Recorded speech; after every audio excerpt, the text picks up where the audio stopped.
The heat coming off the hardpan was distorting the air, turning the horizon into a shimmering, watery lie. My tongue felt like a piece of dry leather in my mouth, swollen and useless. I hadn't seen water in 2 days. I hadn't seen a living soul in 3 weeks. But I had heard them. The shuffling. The dragging of rot against asphalt. That sound was the only reason I was still moving. If I stopped, the desert would claim me, or worse, they would. My boots crunched over the brittle scrub brush, the sound echoing too loudly in the dead silence of the Nevada basin. I adjusted the strap of my tactical radio, the antenna digging into my shoulder, a phantom pain that grounded me. That radio hadn't picked up a signal since the collapse, since the screaming started on all frequencies and then abruptly stopped. Now, it was just white noise and the occasional ghost signal that turned out to be nothing but atmospheric interference.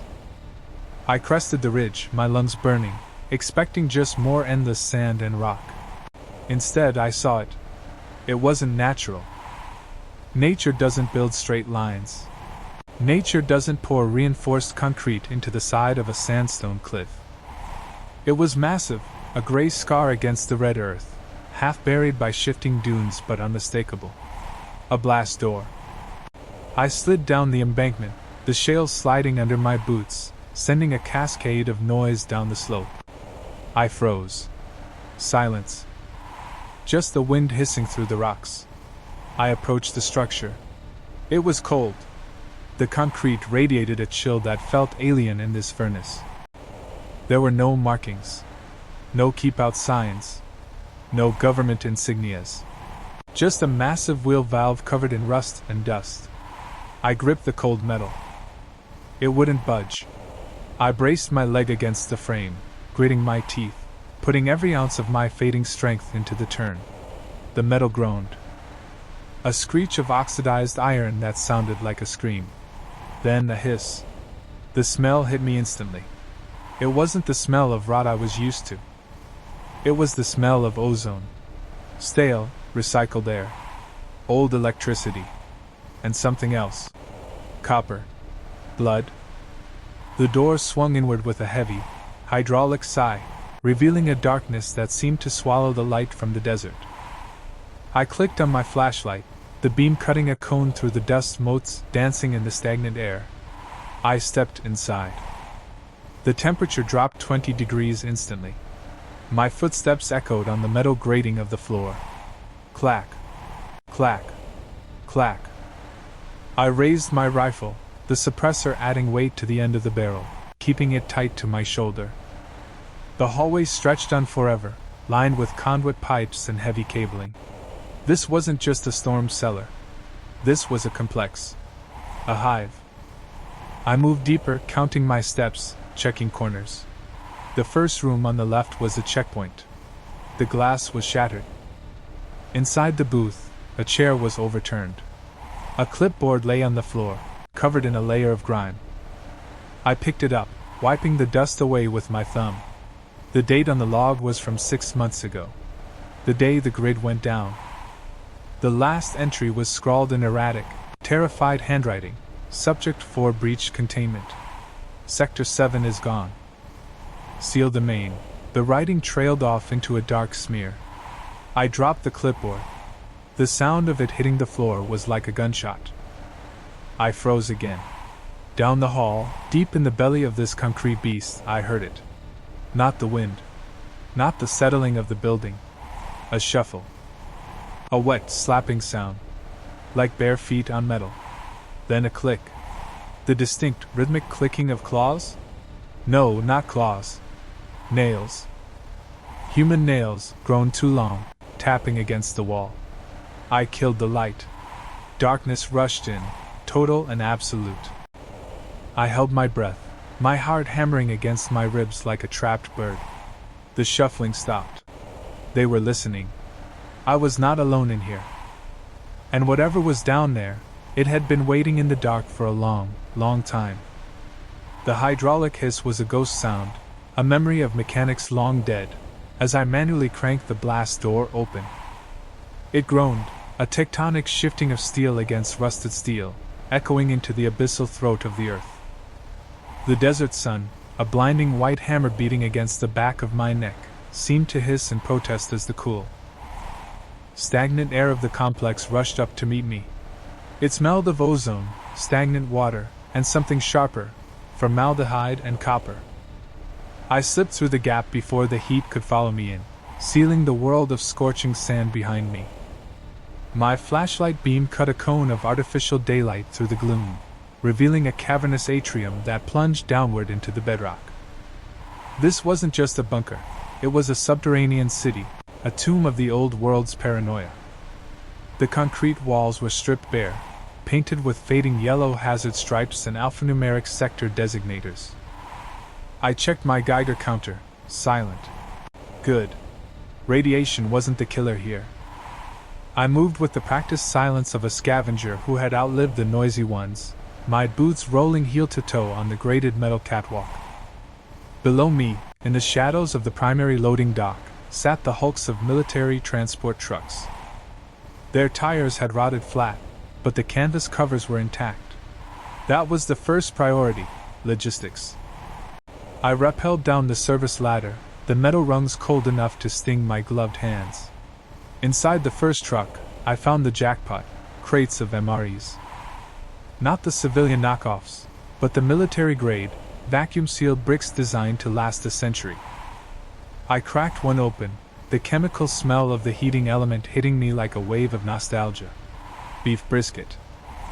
I shoved as many brown packets as I could into my rucksack, the weight comforting. But food wasn't the only thing preserved in the dry, recycled air. In the corner of the loading bay, slumped against a forklift, was a corpse. Or what passed for one. I approached cautiously, my suppressed carbine raised. This was where the desert isolation had twisted the rules of the infection. Out in the cities, the infected were wet sacks of rot, bloating and bursting in the humidity. Here, the arid environment and the bunker's atmospheric scrubbers had created something else. The body hadn't decomposed, it had mummified. The skin was pulled tight against the skull, dark gray and hard as slate. But it was the growths that stopped my breath. Crystalline structures, sharp and jagged like black quartz, protruded from the eye sockets and the open mouth. The virus here hadn't just killed the host, it had mined the body for minerals, building an exoskeleton. This was the evolution, calcification. I bypassed the corpse, giving it a wide berth, and pushed deeper toward the residential sectors on level 3. The silence was absolute, a heavy blanket that made my own heartbeat sound like a drum. I found the armory door, naturally, but it was fused shut, thermite. Someone had sealed it from the inside to keep something in, or keep everyone out. I moved to the medical wing instead. The shelves were ravaged, stripped of morphine and antibiotics, but I found a cache of saline drips and sealed surgical kits. Scavenging is about finding what others overlooked in their panic. They took the painkillers. They left the sterilization tablets. I swept them into my bag. Then I heard it. The sound of stone grinding on stone. I killed my light instantly, crouching behind a nurse's station. In the absolute darkness, my other senses sharpened. The sound came again, a rhythmic clicking, like ceramic tiles tapping together. I activated my night vision monocular, the world turning into a grainy green phosphor dream. Down the hall, movement. One of the statues was walking. It moved with a jerky, marionette gait, the hardened skin restricting fluid motion but providing immense protection. It was patrolling. This was a hunter class, adapted for the dark. The crystalline growths over its eyes weren't blinding it. They were sensory arrays. It turned its head, the black crystals shivering as if tasting the air. It could smell the sweat on my skin, the dust on my clothes. It let out a sound, not a moan, but a high-pitched, chittering click, echolocation. The infection had weaponized the darkness. I held my breath until my lungs burned. The creature paused, its armored head tilting. It was looking for a soft target. When it turned away, continuing its patrol, I saw its back. The spine was exposed, not bone, but a ridge of that same black crystal. They were becoming armored vehicles of flesh. I needed to get to the generator room. Power meant automated defenses, lights, and perhaps accessing the sealed data logs to understand what this place really was. I backtracked, moving slower than ever. Every step had to be measured. I reached the maintenance shaft, prying the grate open with my knife. The air inside was foul, heavy with the spores of the fungus that likely drove the calcification. I pulled my gas mask tight, the rubber seal biting into my skin. The descent was a nightmare of claustrophobia. The shaft was narrow, forcing me to crawl over bundles of fiber optic cables that felt like intestines. I dropped into the engineering sector, level 5. The heat here was palpable. The geothermal backup systems were still running on a low hum. I scanned the room. The main console was active, blinking amber lights in the gloom. I approached, wiping the dust from the screen. Log entry 449. Subject 88 has shown complete dermal hardening. Small arms fire is ineffective. The pathogen is reacting to the localized lack of humidity by preserving water content within a crystalline lattice. We are locked in with them. They don't eat to survive anymore. They eat to gather calcium and carbon to build. They are building a hive. A hive. A chill went through me that had nothing to do with the temperature. I wasn't just in a bunker. I was in a cocoon. I looked up at the ceiling of the generator room. It wasn't concrete. It was covered in a resinous, hardened substance, a lattice of black webbing. And inside the webbing, suspended like flies, were bodies. Hundreds of them. Not dead. Waiting. The vibration of the generator kickstarting, my doing, automatically triggered by motion sensors near the console, shook the room. The lights flickered on, harsh industrial LEDs. The sudden brightness was a mistake. Above me, the lattice cracked. The sleepers were waking up. I didn't wait for them to drop. I bolted for the exit, the sound of raining glass and stone erupting behind me as the calcified husks broke free from their storage. They hit the floor with the weight of statues, cracking the tiles. I sprinted back toward the stairwell, my lungs heaving against the resistance of the mask. The clicking sound multiplied, becoming a cacophony of chittering, a tidal wave of insectal noise. I reached the stairwell and slammed the fire door, jamming the wheel shut just as the first body slammed against it. The metal buckled. They were strong, unnaturally so. I scrambled up the stairs, taking them 3 at a time. Level 4. Level 3.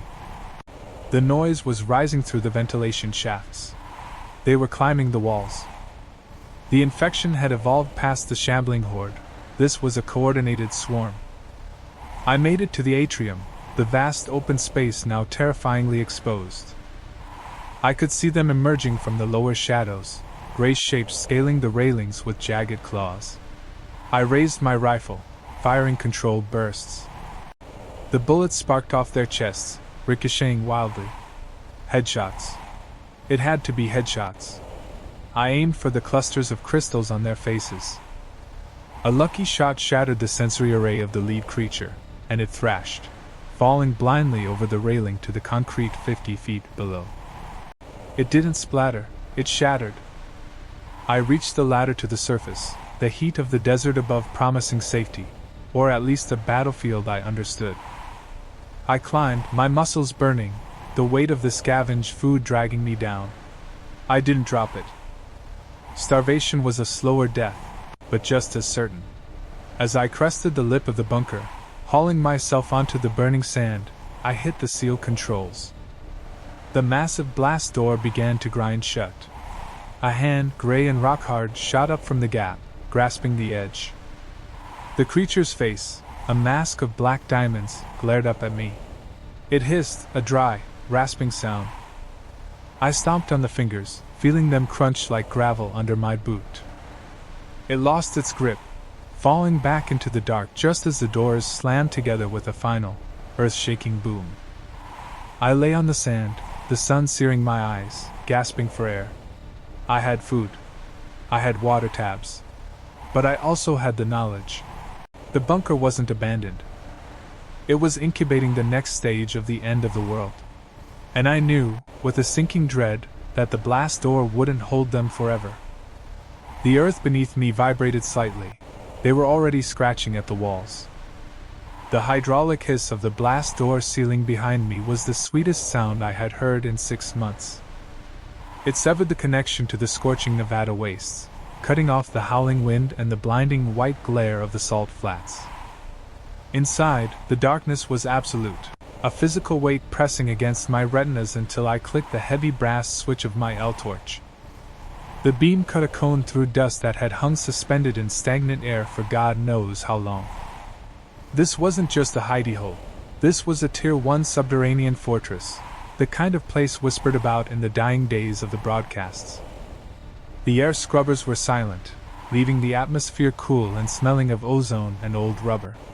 I checked my Geiger counter. Green. Safe. I let out a breath I felt like I'd been holding since I crossed the Rockies. My priority was logistics.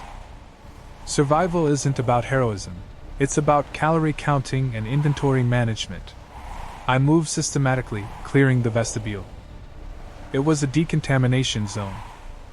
Rows of orange hazmat suits hung like flayed skins in lockers, dry rotted and useless, but the benches beneath them held treasures. I found a filtration mask with the seals still intact, a heavy-duty pry bar, and a localized map of the facility etched into a steel plate on the wall. Level 1, Logistics and Habitation. Level 2, Command and Server Banks. Level 3, Research and Containment. The words research and containment sent a shiver down my spine that had nothing to do with the subterranean chill. We all knew the rumors. The infection didn't just appear, it was curated. I pushed through the double doors into the mess hall. It was a time capsule of panic. Trays were scattered on the floor, fossilized food clinging to the plastic. But the pantry was the holy grail. The electronic lock was dead, disengaged by the power failure. I leveraged the pry bar into the seam, muscles screaming as I forced the heavy steel aside. The screech of metal on metal echoed like a gunshot, making me freeze, pistol raised, listening for the shuffling drag of the infected. Silence returned, heavy and suffocating. Inside the pantry, shelves stretched to the ceiling, stacked with number 10 cans. Peaches. Chili. Powdered milk. And water, pallets of it. I cracked a bottle, the plastic crunching loudly, and downed it. It tasted like plastic and dust, but it was the best thing I'd ever drank. I spent the next hour ferrying supplies to the vestibule, creating a staging area. I found a box of 56mm rounds in a security locker near the kitchen, green-tipped, armor-piercing. I loaded my magazines with shaking hands. The scavenge was going too well. In the wasteland, luck is just a precursor to disaster. With my pack restocked and my thirst quenched, curiosity began to gnaw at the edges of my caution. I needed to know why this place was abandoned. If they had this much food, this much water, why leave? I'd bypassed the habitation wing, beds didn't interest me, and headed for the stairwell. The elevator was a dead tomb at the bottom of the shaft. I descended the concrete steps, counting floors. Level 2 was mostly offices, shredded paper carpeting the floor. But as I descended toward level 3, the atmosphere changed. The smell of ozone vanished, replaced by something organic. It smelled like copper and wet earth, like a forest floor after rain, but sweeter. Sickly sweet. At the landing of level 3, the heavy blast door was warped. Not bent by an explosion, but pushed from the inside, the steel bulging outward as if something massive had rammed it. There was a gap, just wide enough to squeeze through. I should have turned back. I should have taken the peaches and the water and lived like a king in the vestibule. But the silence down here was different. It wasn't empty, it was waiting. I squeezed through the gap. The research wing was a labyrinth of shattered glass and flickering emergency lights that must have been running on a localized backup loop for years. The walls were wrong. That was the first thing I noticed. The concrete was covered in a thin, gray film, like a lattice of dried veins. I touched it with the barrel of my rifle. It was hard, calcified. I moved deeper, toward the central lab. The floor was slick with a black resin that seemed to absorb the light of my torch. I found a terminal that still had power, the screen glowing a faint amber. I wiped the dust away and tapped a key. The log entries were fragmented. Subject 44 showing rapid adaptation. Necrosis halted. Biomass integration successful. The dates were from 2 years after the fall. That didn't make sense. The world went dark 5 years ago. This meant they were working on the virus after the collapse. They weren't trying to cure it. They were trying to weaponize the undead. A sound tore me from the screen. A wet, clicking sound, coming from the ventilation shaft above me. I spun around, raising the beam. The grate was torn open. The gray lattice on the walls, it wasn't just residue. It was growing. It was a network. And then I saw it. It wasn't a walker. It wasn't a runner. It was something else entirely. It hung from the ceiling, clinging to the pipes with limbs that were too long, too many joints. The skin was gone, replaced by plates of that gray, calcified bone. It didn't have eyes, just a smooth, pale surface where a face should be, bisected by a vertical slit that pulsed with bioluminescent light. The infection had evolved in the dark. Without fresh hosts, the virus had turned inward, rewriting the biology of the trapped scientists, turning them into efficient, hive-minded predators. The creature dropped. It didn't stumble. It landed in a crouch, silent as a spider. I fired. The deafening roar of the rifle in the confined space was blinding. The green-tipped rounds sparked off the creature's chest plates, chipping the bone but failing to penetrate. It shrieked, a high-pitched frequency that rattled my teeth, and lunged. I threw myself to the side, crashing into a lab table, sending beakers shattering to the floor. The creature's claws gouged deep furrows into the steel where I had been standing a second ago. I scrambled back, firing again, aiming for the soft tissue at the joints. A hit to the knee shattered the bone, and it collapsed, screeching again. But as it screamed, the walls answered. The gray veins on the concrete began to pulse. The resin on the floor vibrated. I wasn't fighting a zombie. I was inside the organism. The bunker wasn't abandoned. The bunker was the infected. I ran. I didn't look back. I sprinted through the slick black resin, hearing the vents above me rattle as more of them poured out of the infrastructure. They moved with a terrifying fluid grace, scuttling along the walls and ceilings. I squeezed back through the warped blast door, my vest catching on the metal, tearing, but I pulled free. I scrambled up the stairs, lungs burning, the heavy boots of the hazmat suit I'd ignored on level 1 sounding like thunder on the concrete. I hit level 1 and slammed the stairwell door shut, spinning the locking wheel. A second later, a heavy impact shook the door, denting the steel. Then another. And another. They were strong, and they were coordinated. I backed away, rifle trained on the bowing metal. I had food. I had water. I had a fortified position. But I was trapped. The desert outside was a wasteland of death, but the bunker was a womb for something new, something worse. I looked at the map again. Ventilation control was on level 1. If I could reverse the airflow. If I could flood the lower levels with the scorching, dry heat of the desert. Maybe I could dry them out. Maybe I could kill the hive. I reloaded. The hunt for supplies was over.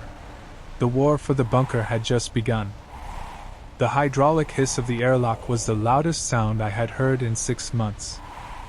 It cut through the silence of the Mojave like a scream, followed by the grinding groan of 3-foot-thick steel bolts retracting into the concrete frame. As the massive circular door swung outward, pushing a wave of stale, pressurized air into the heat of the desert afternoon, I realized I wasn't just opening a door. I was cracking open a time capsule of the apocalypse. The darkness inside was absolute, a void that swallowed the beam of my tactical light, suggesting a depth that my mind struggled to comprehend. I checked the seal on my rebreather. The air inside might be breathable, but in a sealed environment where the dead have been festering for years, spores were a guaranteed death sentence. I stepped across the threshold, the metal grating clanging under my boots, and initiated the manual seal sequence. With a heavy thud that vibrated through the soles of my feet, the world of the burning sun was cut off, replaced by the cool, antiseptic chill of the underworld. The entry atrium was a graveyard of logistics. It wasn't a battlefield. It was a choke point of bureaucracy that had panicked and died. Dozens of skeletal remains clad in shredded fatigues and lab coats lay piled against the inner blast doors, their bony fingers still clutching keycards and clipboards. They hadn't been killed by the infected, they had been sealed in. I stepped carefully over the calcified remains, my eyes scanning for resources. My scavenging instinct, honed by months of starvation, kicked into overdrive. I ignored the bodies and went for the security kiosk. It was untouched. Inside the drawers, I found the holy grail of early-stage survival: batteries. Lithium-ion packs, still sealed in plastic, alongside a pristine Geiger counter and a map of the facility. This place was designated Site Omicron 9, a subterranean hive extending 20 levels down. According to the faded schematic, Level 1 was administration, Level 2 was barracks, and Level 5 through 9 were containment and research. That's where the answers, and the danger, would be. I moved to the barracks first. Scavenging is a discipline of priorities. Weapons are useless if you starve to death holding them. The mess hall was a chaotic freeze frame of a meal interrupted. Plastic trays were scattered on the floor, covered in a thick layer of gray dust that I recognized immediately: human skin. Exfoliated and settled over years. I raided the pantry. The rats had gotten to the grain sacks, leaving behind piles of filth, but the canned goods were military grade. Peaches, beef stew, sterile water pouches. I loaded my pack until the straps dug into my shoulders, the weight a comforting promise of future meals. But as I swept the room, I noticed something on the wall that made my blood run cold. It was a smear of organic matter, dried and black, but it wasn't blood. It grew in a fractal pattern, like black ivy, pulsating slightly even in dormancy. This was the evolution. The surface walkers were dry, brittle things, baked by the sun until they snapped. But down here, in the dark and damp, the pathogen had mutated into something fungal, something that connected the hosts to the architecture itself. I descended the emergency stairwell to level 4, bypassing the dead elevators. The air grew colder, heavy with the scent of ozone and copper. The silence here was different. It wasn't empty. It was waiting.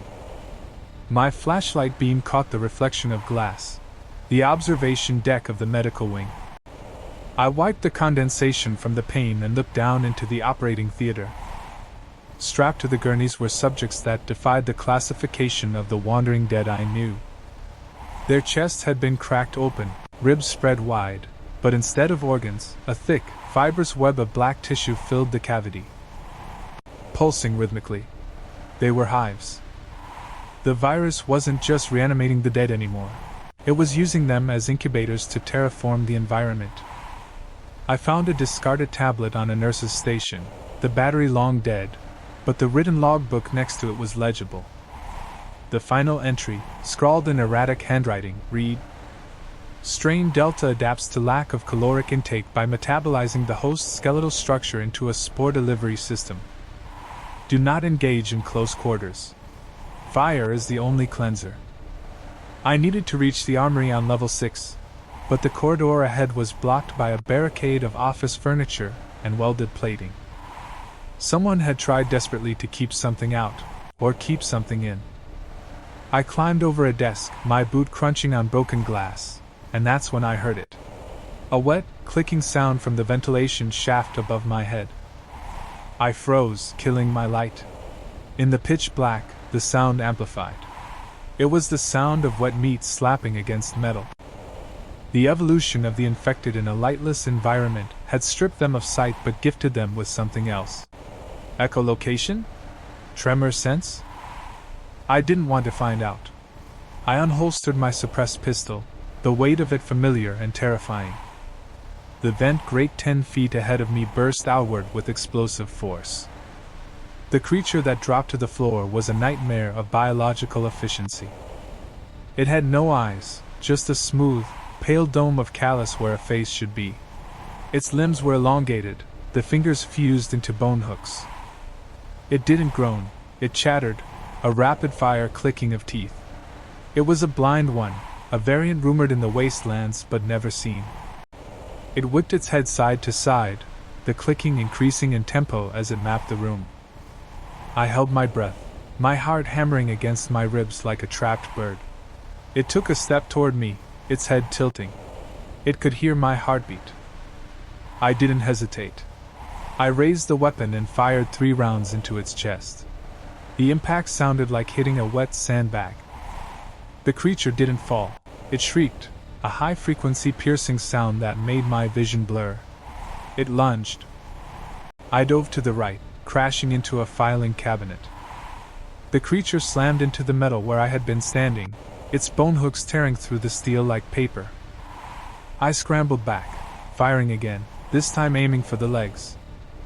The rounds shattered its knee, sending it sprawling, but it crawled forward with terrifying speed, dragging its broken body. I realized the bullets were ineffective against the sponge-like density of its mutated flesh.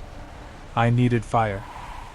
I grabbed a can of aerosol solvent from a janitorial cart I had passed, flicked my lighter, and sprayed. A stream of flame engulfed the creature.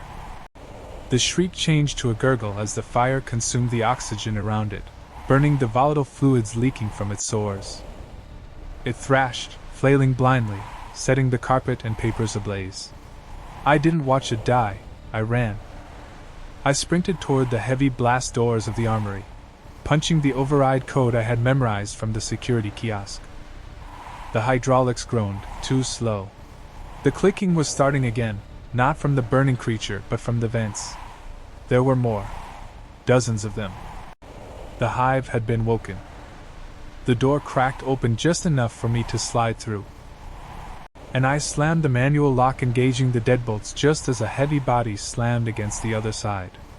The metal warped slightly under the impact. I fell back against a rack of assault rifles, gasping for air, the adrenaline leaving me shaking. The armory was a fortress. Racks of carbines, cases of grenades, thermal optics, and body armor lined the walls. But the true prize was in the back, a sealed crate marked prototype. I pried it open with a combat knife. Inside was a specialized suppressed carbine with thermal imaging integration. I lifted it, checking the action. Smooth. Clean. I geared up, swapping my rags for tactical polymer plating, loading magazines until my vest was heavy with lead. I wasn't just a scavenger anymore. I was a soldier in a war I had arrived late to. I moved to the security monitors in the corner of the room. Most cameras were static, but one on level 3 was active. It showed the corridor I had just fled. The smoke from the fire was clearing, revealing a horde of the blind ones swarming the door. But they weren't just attacking it. They were secreting that black resin, gluing themselves to the seams. They were sealing me in. The realization hit me with the force of a physical blow. The bunker wasn't abandoned. It was a farm. The infection outside gathered biomass, and the infection inside processed it. And I had just walked into the digestive tract. I looked at the thermal scope on my new rifle. Through the thick steel door, I could see the heat signatures piling up, a wall of burning red against the cold blue of the bunker. I had food for months. I had weapons for a small army. But I had nowhere to go. I racked the charging handle of the rifle. If they wanted to process me, they were going to choke on the shrapnel. I sat on an ammo crate, watching the door warp, and waited for the breach. The wheel of the blast door was cold against my palms. A jarring contrast to the blistering Nevada heat that had been cooking my skin for the last 3 days. I had to brace my boot against the frame, gritting my teeth as I heaved. The mechanism groaned, a sound of tortured metal that echoed too loudly in the vast emptiness of the canyon, followed by the hiss of a hermetic seal breaking. Stale, pressurized air blasted out, smelling of ozone, old grease, and something sharply copper-like. I didn't wait for the dust to settle. I slipped through the crack, switching on my tack light, and pulled the heavy steel wheel back until the lock engaged from the inside. The silence that followed was absolute. It was a tomb, but in this world, tombs were just treasure chests waiting to be cracked. My beam cut through the dark, revealing a decontamination antechamber. Yellow hazmat suits hung on the walls like flayed skins, dry-rotted and useless. I bypassed them, checking the Geiger counter clipped to my belt. The needle barely twitched. Good. The fallout hadn't breached this deep. I moved toward the inner airlock, my boots crunching on grit.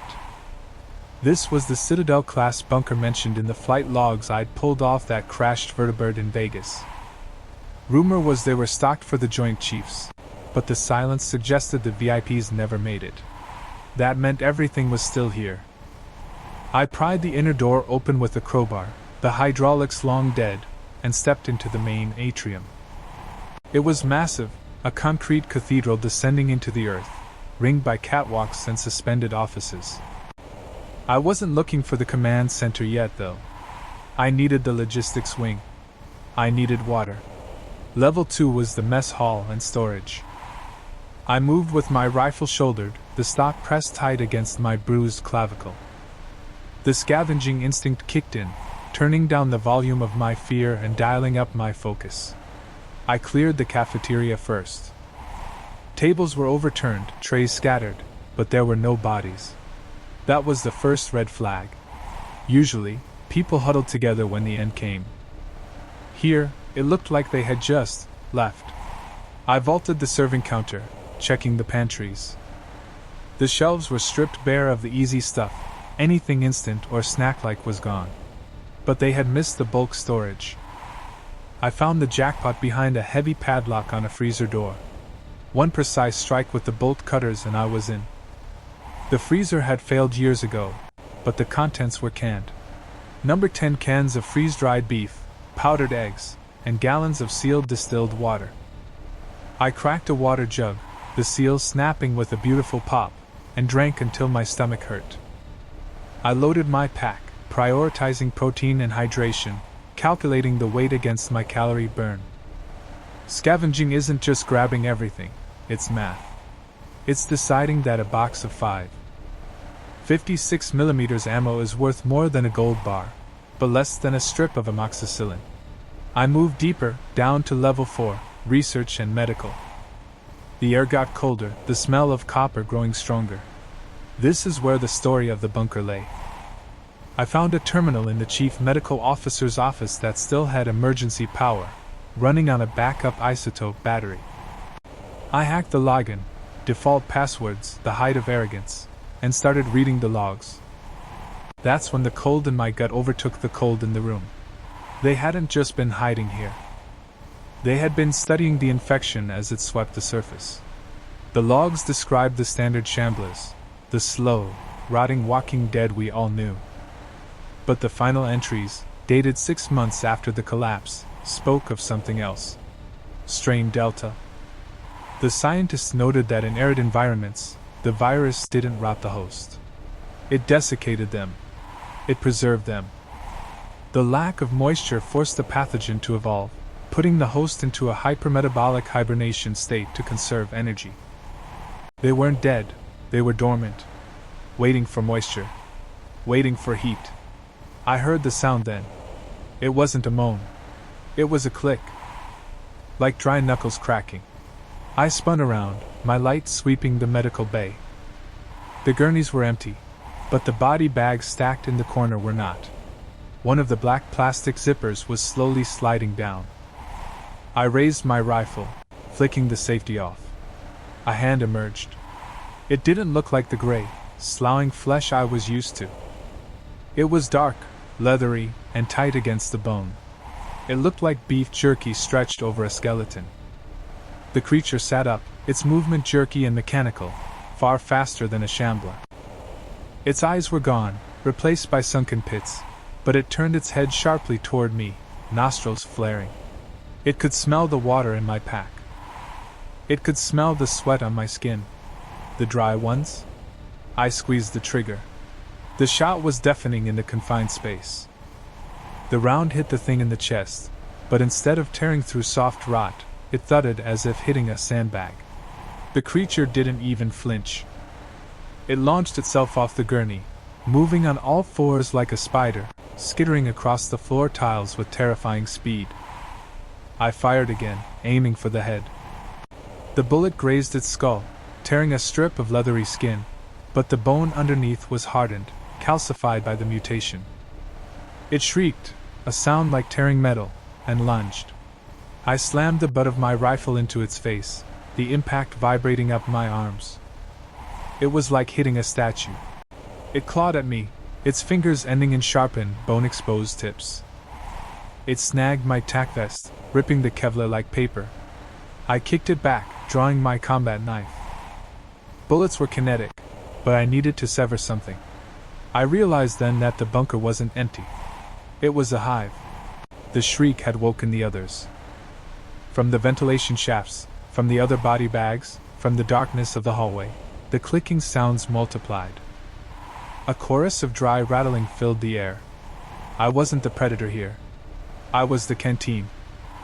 I sprinted for the door, slamming the medical bay bulkhead shut just as 3 more of the desiccated horrors slammed into it. They didn't hammer with fists. They scratched and clawed, the sound of their hardened nails on the steel like a buzzsaw. I spun the locking wheel, sealing them in, but I could hear them in the vents. They were bypassing the door. I needed to get to the armory on level 5, or I needed to get out. Going up was suicide. The vents led straight to the atrium. I had to go down. The armory would have heavier ordnance, incendiaries. If they were dry, they would burn. I scrambled down the emergency stairwell, my breath tearing at my throat. The evolution of the virus terrified me more than the creatures themselves. The shamblers outside were a force of nature, inevitable but manageable. These things were hunters. They had adapted to the wasteland. They didn't need to eat constantly. They could wait decades in the dark, preserving themselves until fresh meat walked in and broke the seal. Level 5 was flooded with red emergency lighting. I reached the armory cage. It was locked, biometric scanner dead. I didn't have time for finesse. I pulled the breaching charge from my pack, one of the few I had left, and molded the putty over the lock mechanism. I took cover behind a concrete pillar and detonated it. The blast rang my ears, but the door swung open. Inside, racks of assault rifles, shotguns, and thank God, a flamethrower. I grabbed the flamer and a canister of fuel, checking the pressure. Green. I slung it over my shoulder, dropping my rifle. This was about purging now. The vent grate above the armory door burst open. 2 of the dry ones dropped down, landing in a crouch. In the red light, they looked demonic, their tightened skin stretching over teeth that seemed too large for their mouths. They hissed, sensing the water in my blood. I racked the pilot light on the flamethrower. It sparked, then roared to life, a beautiful tongue of blue-orange fire. I unleashed a torrent of napalm. The effect was instant. Their dry, resinous flesh caught fire like kindling. They didn't just burn, they incinerated. They shrieked, thrashing as the fire consumed the connective tissue holding them together. I stepped over their charred remains, the smell of burning leather choking the air. I wasn't just scavenging for survival anymore. I had found a new war. The desert wasn't empty. It was incubating the next stage of the apocalypse. I grabbed a crate of incendiary grenades and a fresh sidearm. I had to clear the way back to the surface. I had to seal this place permanently. If these things got out, if they found a way to migrate to the settlements, humanity was done. The bunker wasn't a shelter.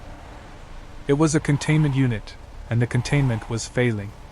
I checked the fuel gauge. Half a tank. Enough to burn a path to the exit.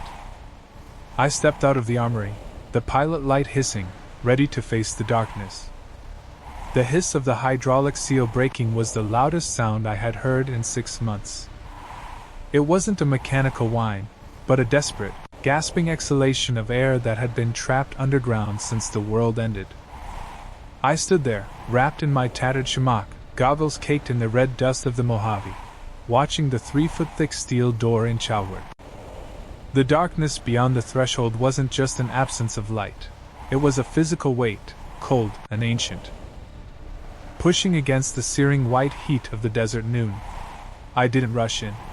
In this new world, rushing was just a faster way to die. I checked the charge on my tactical light, racked the slide of my scavenged AR-15, and stepped into the throat of the beast.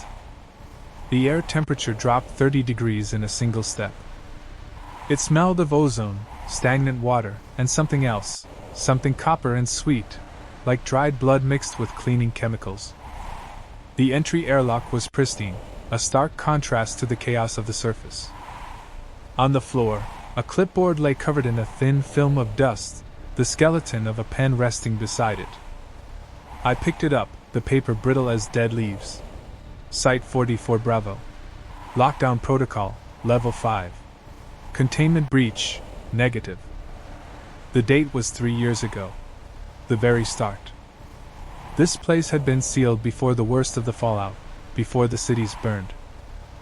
Before the infection mutated into the nightmare that chased us through the dunes.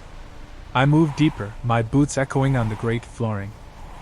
My priority was water. My canteen was lighter than it had any right to be, and dehydration was killing me faster than the infected ever could. I found the decontamination showers, dry as a bone, but beyond them, a locker room. Jackpot. It wasn't a mountain of supplies, but it was enough to make my hands shake. Sealed filtration masks, a box of 56mm ammunition, and a crate of emergency water rations, foil pouches that promised 5 years of shelf life. I tore one open with my teeth, the plastic taste of the water hitting my tongue like the finest wine. I drank too fast, choking, coughing into the silence. The noise seemed to travel for miles down the concrete corridor. I froze, gun raised, listening. The bunker groaned, thermal expansion from the surface heat bleeding into the upper levels, but nothing screamed. Yet. I loaded my pack, the weight comforting, and pushed toward the command center. I needed to know what happened here. Scavenging was survival, but information was longevity. The infection on the surface had changed. The shamblers of the early days were gone, replaced by the sunrunners, fast, leathery things that didn't rot. They desiccated. They hardened. I needed to know if this bunker held the answer to why. The corridor opened into a central atrium, a vast cylindrical shaft dropping down into the earth, ringed by catwalks. Emergency lights flickered in a rhythmic, hypnotic red pulse. That's when I saw the first body. It wasn't lying on the floor. It was fused to the wall. I approached it cautiously, the beam of my light playing over the uniform. A scientist, or what was left of one. But the infection here, it was wrong. On the surface, the virus burned the host out, turning them into dried husks. Here, in the dark and the damp, the virus had bloomed. Fungal-like protrusions erupted from the corpse's chest cavity, spiraling outward in calcified distinct geometric patterns, anchoring the body to the concrete. It looked like coral reef growing on a shipwreck. I leaned in closer, my breath fogging inside my mask. The skin hadn't rotted, it had transmuted into a gray, chitinous armor.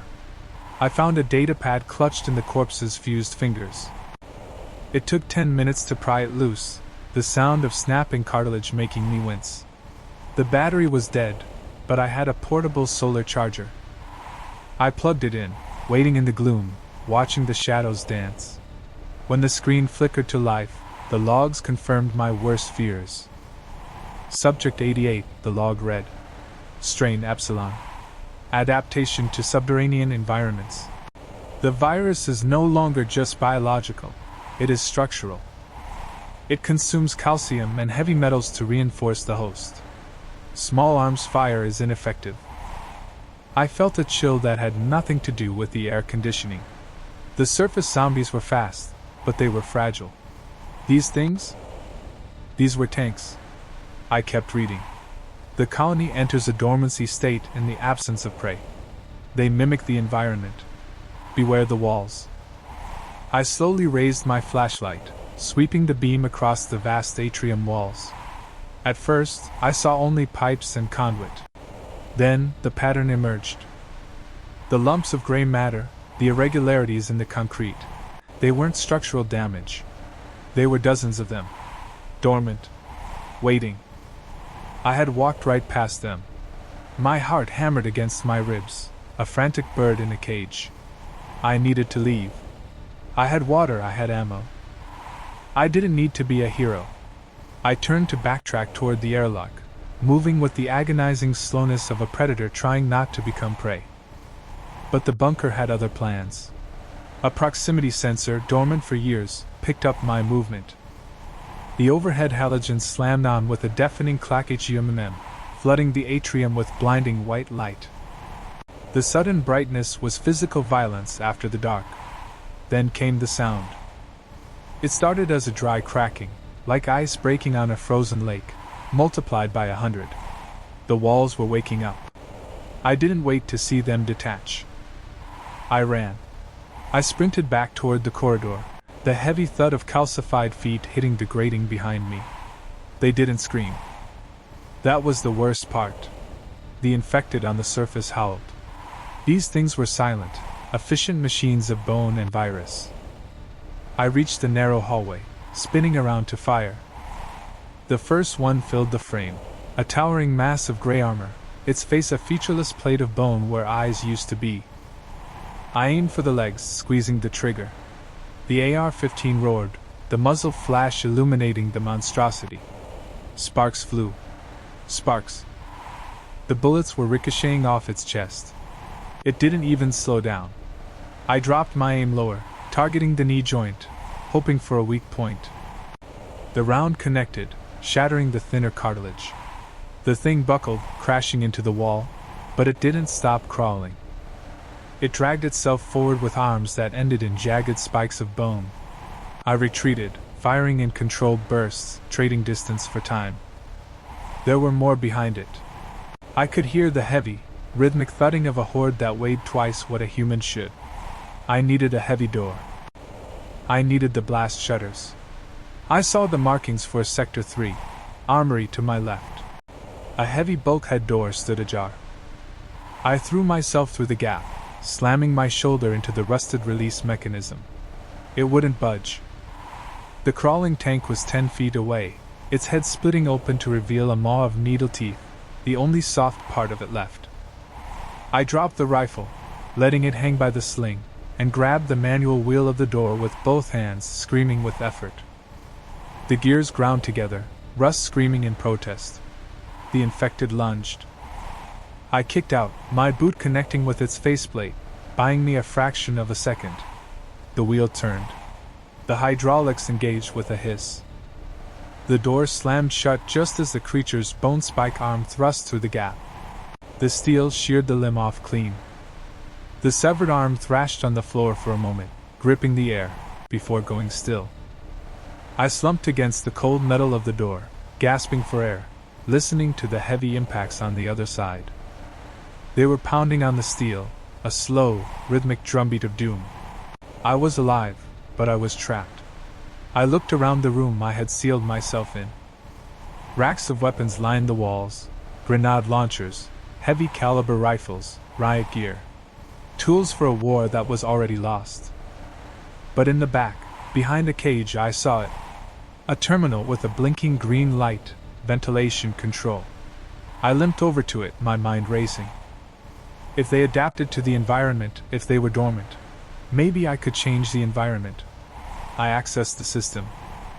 The bunker had an emergency purge system, designed to vent toxic gases in case of a lab accident. It would flood the lower levels with liquid nitrogen coolant. Flash freeze. I looked at the temperature gauge. If I dropped the temp to sub-zero, their armor might become brittle. Or they might just go back to sleep.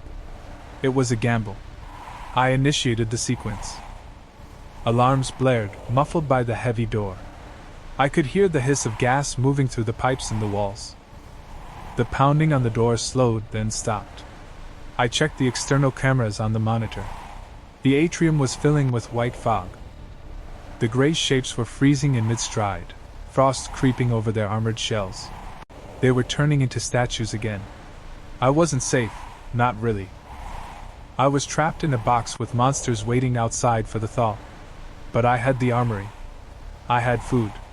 And now, I knew how to kill them. I picked up a sledgehammer from a tool rack and weighed it in my hand. Bullets didn't work. But brute force and shattered armor? That might. I looked at the severed arm on the floor, picked it up, and tossed it into the corner. The desert had hardened them, but the cold would make them shatter. Scavenging was over. The extermination was about to begin. The iron wheel was cold enough to burn my palms, a stark contrast to the blistering desert heat that had been gnawing at my back for 3 days. With a final, agonizing heave, the hermetic seal broke. The sound was deafening, a pneumonic scream of equalizing pressure that kicked up a cloud of ancient, red dust around my boots. The heavy blast door groaned on dry hinges, swinging inward to reveal a throat of darkness that smelled of ozone, stagnant copper, and something sweeter, like rot preserved in amber. I clicked my flashlight on, the beam cutting through the gloom like a scalpel. This wasn't just a bunker, it was a subterranean city, a concrete leviathan buried beneath the dunes to outlast the apocalypse. But judging by the silence, it had become a tomb. I stepped into the airlock, the heavy door thudding shut behind me, sealing out the relentless sun. The silence here was heavy, pressurized. My Geiger counter chirped rhythmically. Background radiation was normal, thank God. I wasn't looking to melt from the inside out. My priority was water, then ammo, then food. In that order. The desert had drained my canteen to the last drop, and my tongue felt like a piece of sandpaper glued to the roof of my mouth. I moved past the decontamination showers, the nozzles crusted with white mineral deposits, and pushed into the main atrium. The scale of the place was dizzying. Catwalks crisscrossed above a massive central shaft that plummeted into the abyss, the bottom lost to shadows. Emergency lights flickered with a dying amber pulse, powered by some auxiliary generator deep below that was running on fumes. I kept my weapon, a battered carbine with only half a mag left, tight against my shoulder. The floor was littered with debris, clipboards, discarded hazmat suits that looked like shed reptilian skin, and shell casings.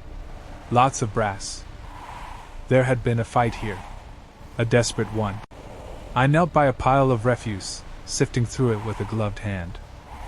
A plastic ID badge cracked down the middle, Dr. Eris Thorne, virologist, clearance level 5. Virologist. That word sent a chill down my spine that had nothing to do with the subterranean air conditioning. If this place was a CDC black site, the loot would be incredible, but the risks were exponential. I moved toward a bulkhead labeled logistics and supply. The door was jammed, the electronic lock fried. I used the crowbar from my pack, the screech of metal on metal echoing like a gunshot in the vast emptiness. Inside, rows of metal shelving stretched into the dark. It had been picked over, but not stripped. The panic must have set in too quickly for organized looting. I found a crate of MREs, the brown plastic packaging covered in a layer of dust thick enough to write my name in. I tore one open, menu 18, beef ravioli. It smelled like chemicals and salvation. I dry swallowed the crackers, the sudden intake of calories making my head spin. But the real prize was 2 aisles over. Water filtration units. Portable, military grade. And beside them, a pallet of sealed water jugs. I cracked one open and drank until my stomach hurt, the cool liquid reviving my senses. As the fog of dehydration lifted, I noticed the details I had missed. Scratch marks on the concrete floor. Deep gouges, 4 parallel lines. Not from tools. Claws. and they were dug into the concrete, meaning whatever made them had strength that defied biology. I packed what I could carry, the weight of the water comforting on my back, and headed deeper. I needed to know what happened here. If the infection had breached a bunker this secure, I needed to know how. The medical wing signs pointed down. Of course. The horror is always in the basement. As I descended the stairwell to level 3, the air quality changed. It became humid, thick with a metallic tang. The emergency lights here were red, bathing the corridor in the color of arterial spray. I found a nurse's station, the glass partition shattered. Behind the desk, a terminal blinked with a green cursor. Miraculously, the local intranet was still cached. I accessed the logs, scrolling past the mundane supply requests until I hit the dates coinciding with the fall. Entry 442, Subject 89 is exhibiting hypercalcification of the dermis. The virus isn't just killing the host anymore, it's fortifying it. The arid environment of the containment sector seems to be acting as a catalyst. They aren't rotting. They are hardening. I frowned, reading on. Entry 450, Small arms fire is ineffective. The epidermal layer has the density of ceramic plating. We are calling them armadillos, but that's too cute for what they are. They don't bleed when you shoot them, they chip.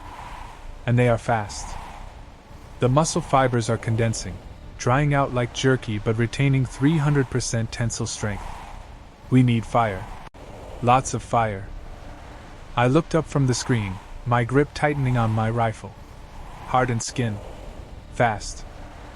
My eyes scanned the hallway, seeing the shapes and the shadows differently now. Those weren't just piles of debris or statues in the corner. I approached a gurney overturned near the entrance to the ICU. A body lay there, curled in a fetal position. It was gray, the skin looking like cracked slate. No smell of decomposition, just dry dust. It looked like a Pompeii victim. I reached out with the barrel of my gun to prod it. The moment the metal touched the gray skin, the eyes snapped open. There were no irises, just milky white orbs set deep in ossified sockets. The thing let out a sound that wasn't a moan, it was a dry rattle, like stones shaking in a tin can.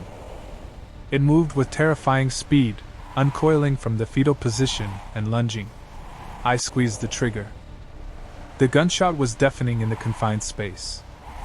The bullet struck the creature's chest, but instead of a spray of blood and gore, there was a spark and a puff of white dust. The round ricocheted, embedding itself in the ceiling. "Shit!" I yelled, scrambling backward as the creature scrambled over the nurse's station desk. It didn't move like a zombie. It moved like a spider, jerky and precise. Its fingers ended in jagged bone protrusions where the fingernails had calcified into talons. It swiped at me, the claws tearing through my tack vest like it was tissue paper, grazing my ribs. The pain was sharp, hot. I kicked out, my boot connecting with its jaw. It felt like kicking a brick wall. The impact jarred my leg all the way to the hip, but it knocked the thing back for a second. I didn't wait to see if it recovered. I turned and sprinted down the hall, the red emergency lights blurring.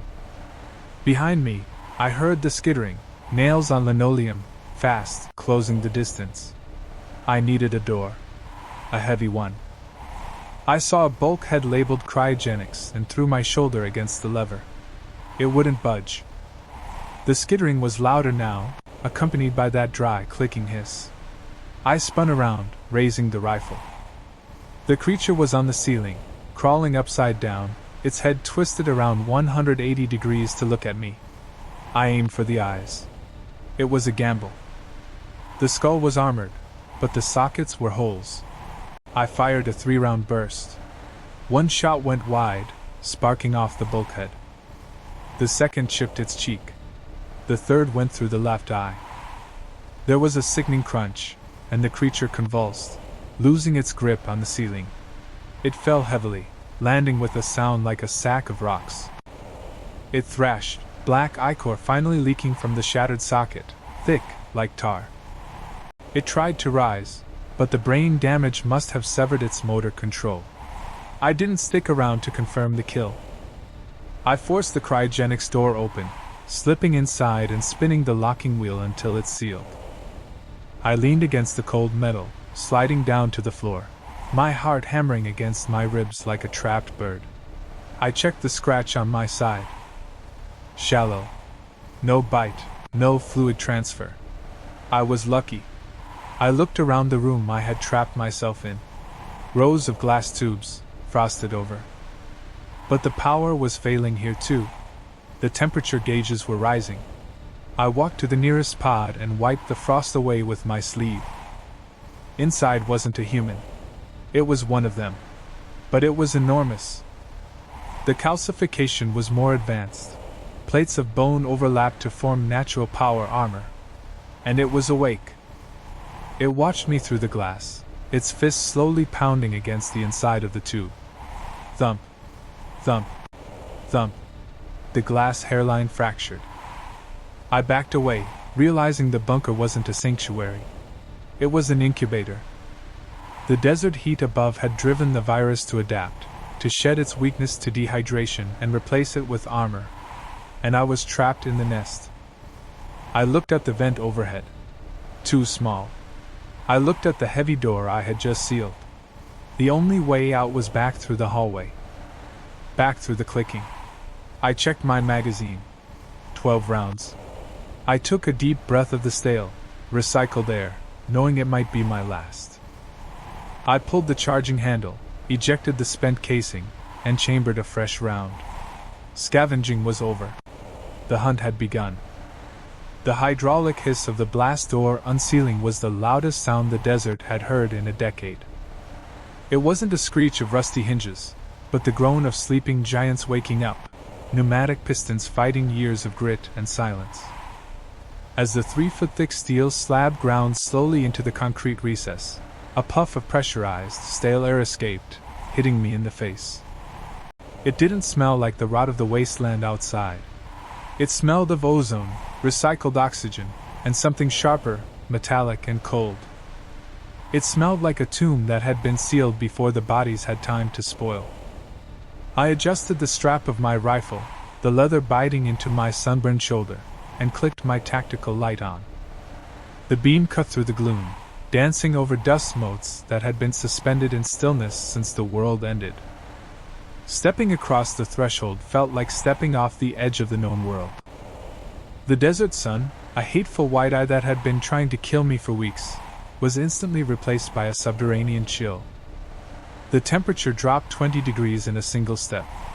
I swept the light left then right. It was a decontamination airlock, pristine and terrifyingly orderly. Hazmat suits hung in plastic sheaths on the wall, yellow and ghost-like. I approached one, expecting to see a skeletal face inside, but they were empty. This wasn't a panic room, this was a fortress.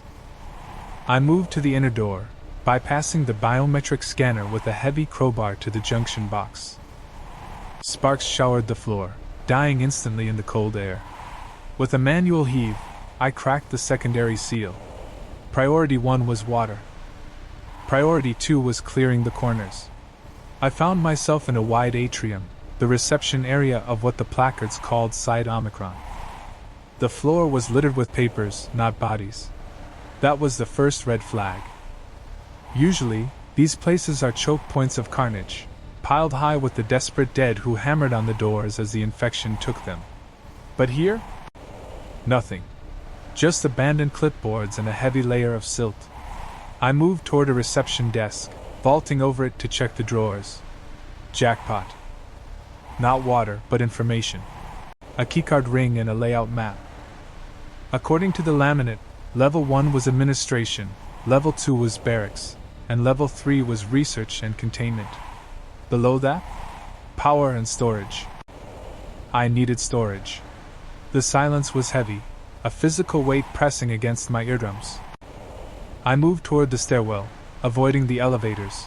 Power was dead, and I wasn't about to become a rat in a coffin. The stairwell was concrete, echoing the scrape of my boots. I descended to Level 2. The air grew heavier here. I found the first body on the landing. It wasn't a shambler. It was a soldier, slumped against the wall, a service pistol in his lap. He hadn't turned. A single hole in the temple told the story. I checked his pockets. 2 spare mags of 9mm, a pack of gum that turned to dust when I squeezed it, and a canteen. I shook it. Half full. I unscrewed the cap and sniffed. Stale, metallic, but water. I downed a mouthful, the liquid tasting like iron and salvation. Pushing into the barracks, the scavenging began in earnest. This was the gold rush. Lockers stood in rows, some open, some sealed. I pried the first one open. Fresh tactical fatigues, boots that didn't have holes in the soles, and a box of MREs. I ripped the top off a chili mac packet and ate the cold, compressed block of carbohydrates while keeping my gun trained on the hallway. The caloric density hit my stomach like a brick, fueling the tremble in my hands. I moved faster now, filling my pack. Batteries, flares, a combat knife with a monofilament edge. But as I moved deeper into the sleeping quarters, the environment changed. The walls were covered in a black, resinous substance. It looked like mold, but it was hard as rock. I touched the black growth with the tip of my knife. It didn't flake, it chipped like obsidian. This was the evolution. I'd seen the shamblers in the cities, bloated, rotting sacks of meat. I'd seen the runners in the suburbs, freshly turned frantic.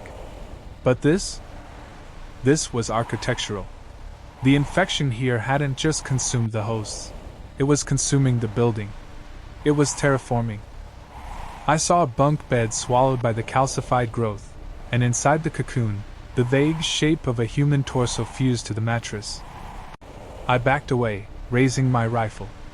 The infection in the desert hadn't died in the heat, it had adapted to conserve moisture. It had become dormant, turning its hosts into hardened silos of viral load. A sound from the corridor stopped my heart. Click-clack. Click-clack. It sounded like ceramic tiles being struck together. I killed my light, plunging the barracks into pitch blackness. I crouched behind a metal locker, listening. The sound drew closer. It wasn't the wet slap of rotting feet. It was the hard impact of bone on concrete. I peered around the edge of the locker, activating the red light filter on my flashlight to preserve stealth.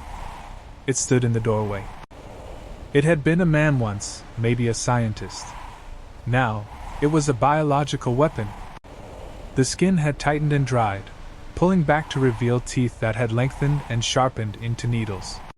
But the terrifying part was the armor. The black resin I'd seen on the walls was growing out of its shoulders and chest, forming natural plating. It didn't breathe.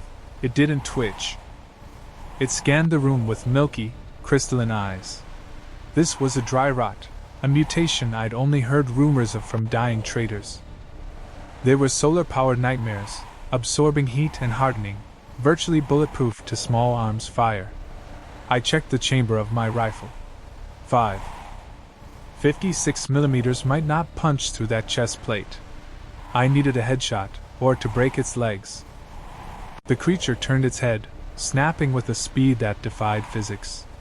It had heard my heartbeat. It let out a shriek that wasn't a vocal scream but the sound of grinding stones, and launched itself across the room. I fired. The muzzle flash illuminated the barracks in a strobe light of horror. The first round sparked off its shoulder plate. The second caught it in the neck, blowing out a chunk of dry meat, but no blood flowed, just dust and spores. It crashed into the locker, knocking me back. The strength of the thing was hydraulic. I scrambled back, kicking at its face, my boot connecting with teeth that felt like jagged rocks. It clawed at me, fingers fused into bone hooks, tearing through my jacket. I rolled, bringing the rifle barrel up under its chin, bypassing the armor plates. I squeezed the trigger 3 times. Bang. Bang. Bang. The back of its head disintegrated, spraying the wall with gray powder and bone fragments. The creature seized, vibrating violently, before collapsing into a heap of twitching, dry limbs. I scrambled up, coughing in the cloud of spores, pulling my shirt over my nose. The Geiger counter on my belt didn't tick, but my instincts were screaming. If one was here, the hive was here. I grabbed my pack, abandoning the rest of the unsearched lockers. I needed to get to the lower levels. The armory was listed on the map near the security checkpoint on level 3. I needed firepower that could crack stone. I hit the stairwell again, taking the steps 3 at a time. Level 3 was colder. The air here burned my lungs. I reached the security station, a glass-walled booth overlooking a massive hangar bay. And there it was. The armory. The door was heavy reinforced glass, and behind it, racks of assault rifles, shotguns, and crates marked with explosive hazard symbols. But to get to it, I had to cross the observation deck. I shone my light over the railing into the hangar bay below. My breath caught. The hangar wasn't empty. It was a nesting ground. Hundreds of them. The dry rots were standing in perfectly straight rows, facing the center of the room where a massive ventilation fan sat silent. They were dormant, statues in the dark, calcified and waiting for a trigger. A vibration. A sound. A heat source. I looked at the armory door across the walkway. It was 20 meters away. I looked down at the army of statues below. I was walking a tightrope over a pit of vipers. I moved silently, placing my feet with agonizing slowness. I reached the armory door. Locked. Electronic keypad. Dead. I pulled the crowbar again. If I forced this, the metal would screech. If it screeched, the statues below would wake up. I looked at the glass. It was safety glass, laminated. I couldn't break it without noise. I looked at the hinges. Exposed pins. I pulled my multi-tool, my hands shaking so hard I nearly dropped it. I began to tap the pin out, wrapping the tool in a rag to dampen the sound. Tap. Tap. Below me, in the dark pit, a single head snapped up. I froze. The creature down there remained still, but its angle had changed. It was listening. I held my breath until my lungs burned. After a minute I resumed. Tap. Tap. The pin slid out. I moved to the bottom hinge. 5 minutes of surgery. The door groaned, sagging against the frame. I caught it, straining every muscle in my back to keep it from hitting the floor. I slid through the gap. Inside, the smell of gun oil was intoxicating. I racked a pristine semi-automatic shotgun, loading it with slugs I found in a tear-open box. These would crack the armor. I found grenades, flashbangs and frags. I clipped them to my belt. I was rearming, evolving just like them. They had their armor. I had my ballistics. I grabbed a logbook from the quartermaster's desk as I prepped to leave. The final entry was scrawled in frantic handwriting. Asterisk subject 87 metabolized the calcium supplements. The skin is hardening. Bullets ricochet. They aren't rotting anymore. They are building. God help us, they are building. Asterisk. I looked out the glass toward the walkway. The army below was still. I had the bunker. I had the food. I had the guns. But I was trapped in a concrete box with 1,000 monsters that were evolving into living stone. I racked the shotgun slide. Let them wake up. I have enough ammo to turn this whole mountain back into dust. The screech of the rusted hydraulic wheel echoed like a dying scream across the dune sea, a dinner bell for every rot bag within 5 miles. I froze, my hand cramping around the cold steel of the valve, sweat stinging my eyes as I scanned the shimmering horizon. The Nevada heat was a physical weight, pressing down with 110 degrees of indifference. But the silence that followed the metal shriek was worse. Nothing moved in the vast, white-hot expanse of the salt flats. No shambling silhouettes, no guttural moans carried on the wind. Just the heat distortion and the oppressive reality of the blast door beneath my feet. I gave the wheel one final, agonizing heave. The internal locks disengaged with a subterranean thud that vibrated through the soles of my boots, and the heavy steel slab hissed. pneumatic seals breaking a vacuum that had held for who knew how long. The smell hit me instantly, not the wet, cloying stench of the city dead, but something sharper. Ozone, stale recycled air, and the copper tang of old blood. I dropped a flare into the dark maw before descending, the red phosphorus sputtering as it fell 30 feet onto a concrete floor. It illuminated the landing clean. Too clean. I climbed down the ladder, the temperature dropping 20 degrees with every 10 feet. By the time my boots hit the concrete, the desert sun was a distant memory. I was in the belly of the beast. This wasn't a prepper's hole. This was government-grade paranoia buried under a mountain of sand. My tactical light cut a beam through the dust motes, revealing the stenciled lettering on the wall, Sector for Containment and Research. My grip tightened on the AR-15. Containment. That was never a word you wanted to see when you were looking for a bed and a can of beans. I bypassed the security checkpoint. The glass was shattered from the inside out, and moved deeper. The scavenging instinct kicked in, overriding the fear. To the left, a heavy door labeled Armory stood slightly ajar. I pushed it open with the barrel of my rifle, hard hammering against my ribs. Jackpot doesn't even begin to describe it. It was the kind of haul that made you believe in God again, even after the world had gone to hell. Racks of pristine rifles, untouched by the sandstorms outside.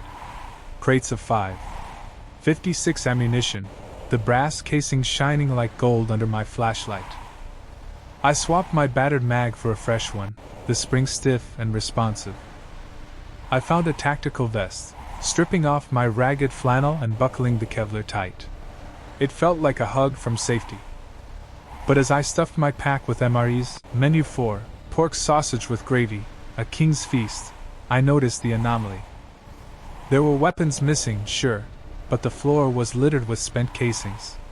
A firefight had happened here. Inside the armory. Close quarters. There were drag marks in the dust, smears of dark fluid that led out the door and down the hall toward the labs. I should have turned back. I had enough ammo to siege a small town and enough food to wait out the winter. But the scavenger's curse is curiosity. I followed the blood trails. The layout of the bunker shifted as I descended to level 3. The industrial gray gave way to clinical white, now stained yellow with age and grime. This was the medical wing. The air here was thick, tasting of chemicals. I found a terminal in what looked like a chief medical officer's office. The backup generator was dead, but the emergency battery on a discarded tablet still had a sliver of juice. I tapped the screen, the blue light harsh in the darkness. The last entry was dated 6 months after the fall. Subject 84 exhibits extreme adaptation to the arid environment. The log read. I scrolled down, my breath catching. Asterisk. The standard necromorphosis has halted. The virus is no longer breaking down the tissue, it is calcifying it. The heat of the surface has forced a mutation. They aren't rotting anymore. They are hardening. Asterisk. I looked up from the screen, the silence of the bunker suddenly feeling heavy, predatory. The log continued. Asterisk. The epidermal layer has developed a callus-like armor, resistant to small arms fire. Photosensitivity is gone. They don't hide from the sun, they absorb it. We call them sunwalkers. We brought 3 specimens inside for study. That was our mistake. Asterisk. The tablet died, the screen fading to black, leaving me with the afterimage of the text and a cold pit in my stomach. The things outside, the slow, shambling rot bags I had dodged for years, they were the failures. The virus had been refining itself in the cauldron of the desert. A sound echoed from the corridor ahead. A clicking noise. Like dry stones striking together. Click. Click. Drag. Click. I killed the light. The darkness was absolute. I relied on my ears, training the rifle down the hallway. The smell arrived before the sound got closer, a dry, dusty smell, like old parchment and burned hair. Not the wet putrefaction of the city zombies. The clicking grew louder. I pressed myself against the filing cabinet, regulating my breathing. Something moved into the faint red glow of the emergency exit sign at the end of the hall. It was humanoid, but the silhouette was wrong. It was too broad, the angles too sharp. It didn't shuffle, it stalked. As it passed under the dim red light, I saw it. The skin was gray and cracked, looking more like rock than flesh. Plates of bone or hardened cartilage had erupted from the shoulders and chest, forming a natural cuirass.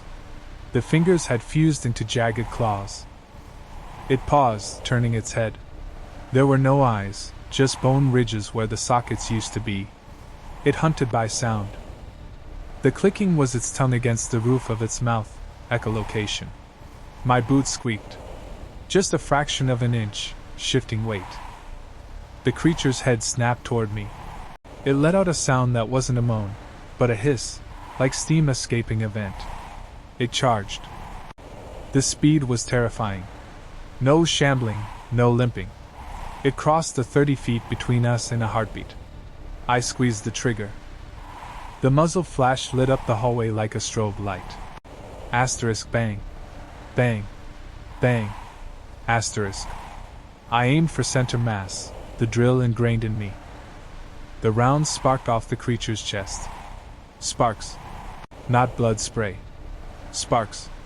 The 56 rounds, capable of dropping a man at 300 yards, were ricocheting off the calcified armor of the thing's torso. It slammed into me, hitting like a freight train. The impact threw me back into the office, the rifle flying from my hands. I scrambled backward, gasping for air, ribs screaming in protest. The creature stood in the doorway, blocking the exit. Up close, it was hideous, a statue carved from necrotic flesh and hate. It raised a clawed hand, ready to eviscerate me. I grabbed the first thing my hand touched, a heavy metal microscope from the desk, and hurled it. The instrument clanged against the wall to the creature's left. The head snapped toward the noise, the clicking intensifying. It lunged at the sound, tearing the drywall apart with a single swipe. Blind. It was blind. I didn't go for the rifle. It was too far. I drew the 9mm from my hip, but I knew the chest shots were useless. I needed soft tissue. I waited, holding my breath until my lungs burned. The creature turned back, scanning, clicking. As it faced me, I saw the vulnerable spot, the open mouth, the throat exposed as it hissed. I lined up the shot. The creature tensed to spring. Asterisk pop pop asterisk. 2 rounds. First one went wide, chipping the bone jaw. The second went straight down the gullet. The creature convulsed, the sound of the gunshot deafening in the small room. It thrashed, claws gouging deep furrows in the linoleum, black ichor finally spilling from its mouth, thick, tar-like sludge. It fell, twitching, and then went still. I didn't wait to see if it would get up. I grabbed my rifle and scrambled out of the room, sprinting back toward the surface. The hallway seemed longer now. Other doors were rattling. The shots had woken the hive. The clicking sounds were multiplying, echoing from the ventilation shafts, from the floor below. A chorus of dry, ticking death. I hit the ladder to the surface level, adrenaline fueling a climb that should have been impossible with a pack full of ammo. I vaulted the final rung and slammed the hydraulic wheel, spinning it shut. The heavy locks engaged just as something slammed against the metal from below.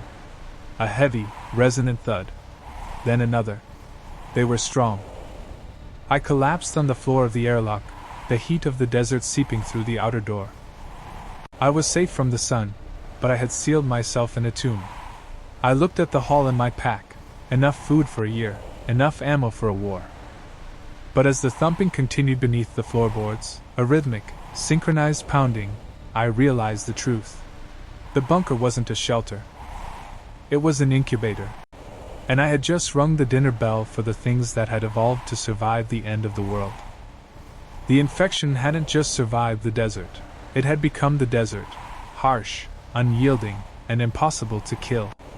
I racked the slide of my rifle. Scavenging was over. The war had just begun. The hydraulic hiss of the primary blast door sealing was the most beautiful sound I had heard in 6 months. As the 3-foot-thick slab of lead and reinforced steel ground into place, the blinding white heat of the Nevada desert was finally cut off, replaced by the humming silence of filtered air and the dim, red glow of emergency lighting. I checked the Geiger counter on my wrist. Levels were negligible here. The bunker, a concrete titan buried beneath the dunes, held its breath. I was the first living thing to step inside since the lockdown, and the stale air tasted of ozone and ancient dust. My tactical light cut a stark beam through the gloom of the airlock. The floor was littered with shell casings, brass glinting against the gray epoxy. Not a good sign. Spent brass meant a fight, and a fight inside the perimeter meant the breach hadn't come from outside. I stepped over a skeletal corpse clad in shredded fatigues, the fabric fused to the bone by decay and time. A standard issue M4 carbine lay nearby, the bolt locked back, empty. I didn't touch it yet. My priority was securing the immediate area and establishing a base camp. The airlock cycled, the inner door groaning open to reveal a cavernous loading bay. This was the scavenging jackpot. The bay was stacked high with crates, some toppled, others strictly regimented. I moved methodically, the muscle memory of a scavenger taking over. Rule 1, check the corners. Rule 2, check the expiration. I pried open a crate marked Rations MRE Menua. The heavy plastic pouches were still sealed. Gold. I shoved 5 into my rucksack, the weight reassuring. Next, water. The bunker's filtration system seemed to be running on standby, but I found pallets of bottled water shrinking wrapped in plastic. I cracked a bottle, sniffed it, plastic and chemically treated, but drinkable. I downed half of it in one go, feeling the cool liquid hit my parched stomach. But as I moved deeper into the facility, past the loading dock and into the logistical corridors, the atmosphere shifted. The signs of struggle became more specific. There were no claw marks on the walls, no blood spatters consistent with a frenzied attack. Instead, there were blast marks, scorch marks from flamethrowers. The walls of the corridor leading to Sector B were black with soot. Someone had tried to burn something out. I found the first logbook in a security station overlooking the mess hall. The terminal was dead, but a physical ledger lay open, pages crinkled with dried fluid. The last entry, dated 4 years ago, was frantic scrawl, Subject 82 is shedding. The skin isn't rotting, it's hardening. Small arms fire ineffective. They are learning to anticipate the flame. I looked up from the book, my grip tightening on my shotgun. The infected out in the wastes were shamblers, sunbaked, slow, their brains boiled by the heat. They were dangerous in numbers but predictable. This was something else. The mess hall was a graveyard. Dozens of bodies, not eaten but broken, shattered. I moved through the silent room, stepping over overturned tables. I needed to reach the medical wing on the lower level. If the virus had evolved here, the data would be there. And if I was going to survive the desert, I needed to know what the hell I was sharing this bunker with. I found the stairwell door welded shut. A crude, hasty job. Whoever welded it had been on this side. They weren't trying to keep things out. They were trying to keep something down. I had to use the maintenance ladder in the elevator shaft. The descent was claustrophobic, the cables rattling in the draft. I dropped onto the roof of the elevator car at level B3, research and containment. Prying the doors open, the smell hit me instantly. Not the sweet, cloying stench of rot, but something sharp. Like ammonia and copper. The lights here were flickering, strobing in an irregular rhythm that made shadows jump. I moved toward the lab, my boots crunching on glass.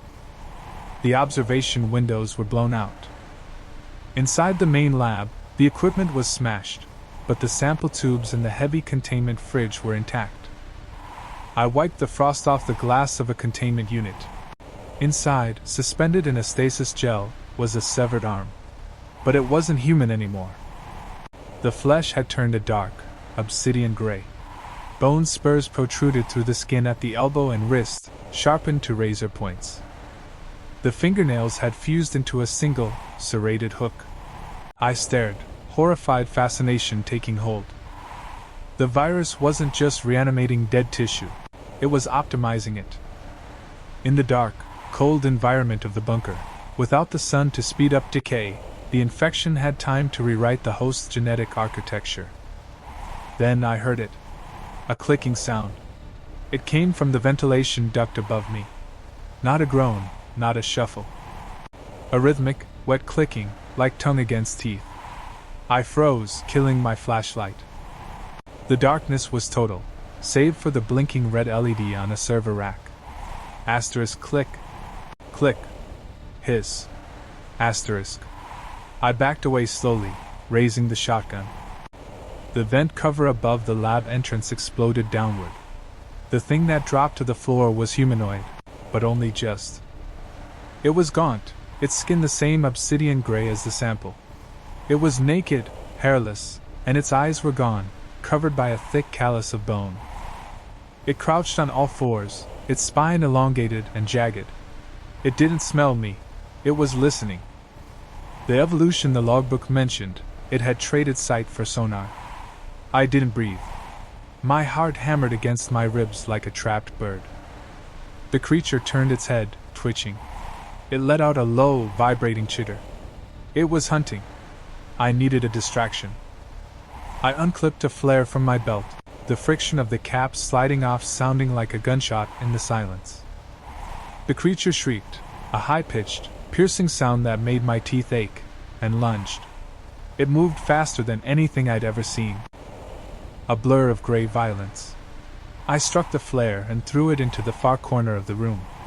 The sudden hiss and blinding red light confused it.